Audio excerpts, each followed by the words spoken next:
सभी को मेरी जय श्री राम। एक बार हर मंदिर जपत रहूं शिव नाम। गुरु आयहूँ अभिमान ते उठ नहीं कीन प्रणाम। एक दिन मैं शिव जी के मंदिर में शिव नाम जप रहा था। उसी समय गुरुजी वहाँ आए, पर अभिमान के मारे मैंने उठकर उनको प्रणाम नहीं किया।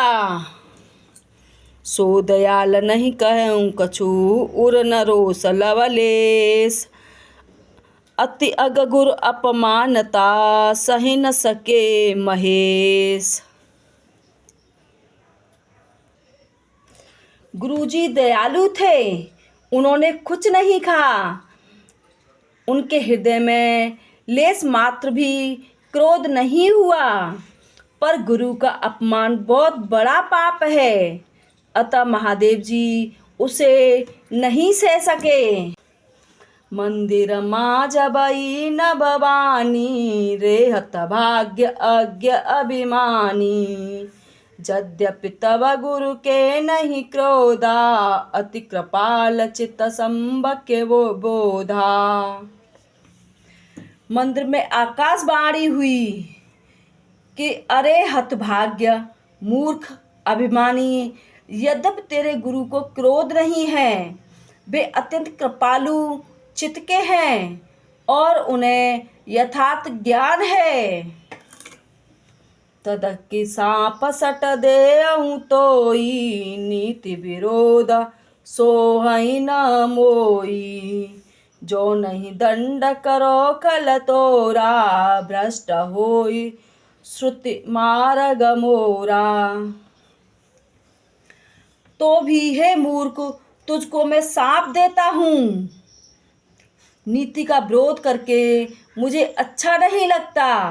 अरे दुष्ट, यदि मैं तुझे दंड न दूं तो मेरा वेद मार्ग ही भ्रष्ट हो जाए।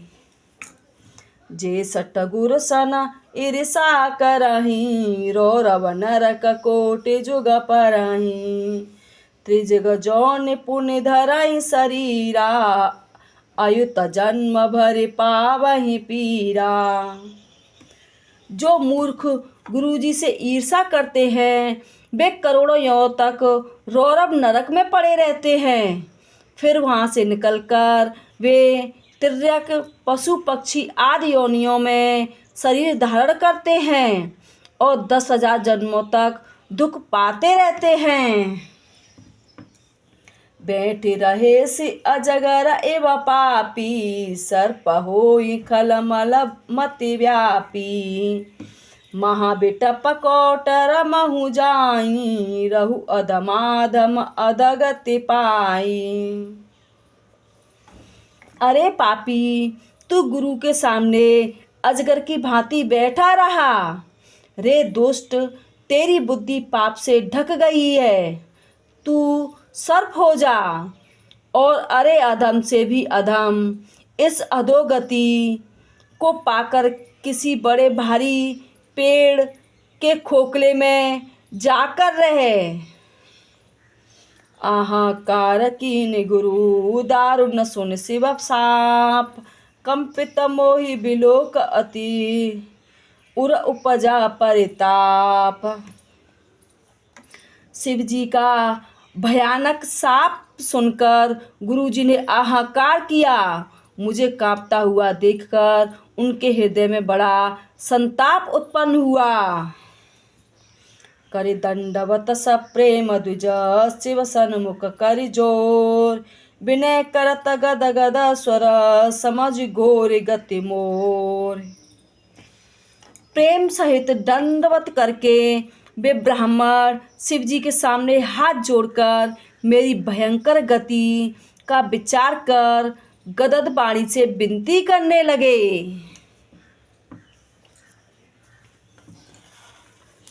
नमामि समीशान निर्वाण रूपम विभुवं व्यापकं ब्रह्मवेद स्वरूपम। निजं निर्गुणं निर्विकल्पं निरीहं चिदाकाशमाकाशवासं भजेऽहम्। हे मोक्ष स्वरूप विभु, व्यापक ब्रह्म और वेद स्वरूप ईशान दिशा के ईश्वर तथा सबके स्वामी श्री शिव जी, मैं आपको नमस्कार करता हूँ। निज स्वरूप में स्थित, गुणों से रहित, भेद रहित, इच्छा रहित, चेतन आकाश रूप और आकाश को ही वस्त्र रूप में धारण करने वाले दिगंबर अथवा आकाश को भी आच्छादित करने वाले आपको मैं भजता हूँ। निराकार मोकार मूलम तुरीयम गिरा ज्ञान गोतीतमीशं गिरीशं करालं महाकाल कालं कृपालं गुणागार संसार पारम नतोऽहम्। निराकार ओकार के मूल, तुरीय वाणी, ज्ञान और इंद्रियों से परे, कैलाशपति, विकराल महाकाल के भी काल, कृपालु, गुणों के धाम, संसार से परे आप परमेश्वर को मैं नमस्कार करता हूँ। तुषारादिशंकाशगौरं गंभीरं मनोभूतकोटिप्रभाश्री शरीरं स्फुर्णमौलिकल्लोलिन चारुगंगा लसभद्दालबालेन्दुकण्ठे भुजंगा। जो हिमाचल के समान गौरवर्ण और गंभीर हैं, जिनके शरीर में करोड़ों कामदेवों की ज्योति एवं शोभा है, जिनके सर पर सुंदर नदी गंगा जी विराजमान हैं, जिनके ललाट पर द्वितीया का चंद्रमा और गले में सर्प सुशोभित है।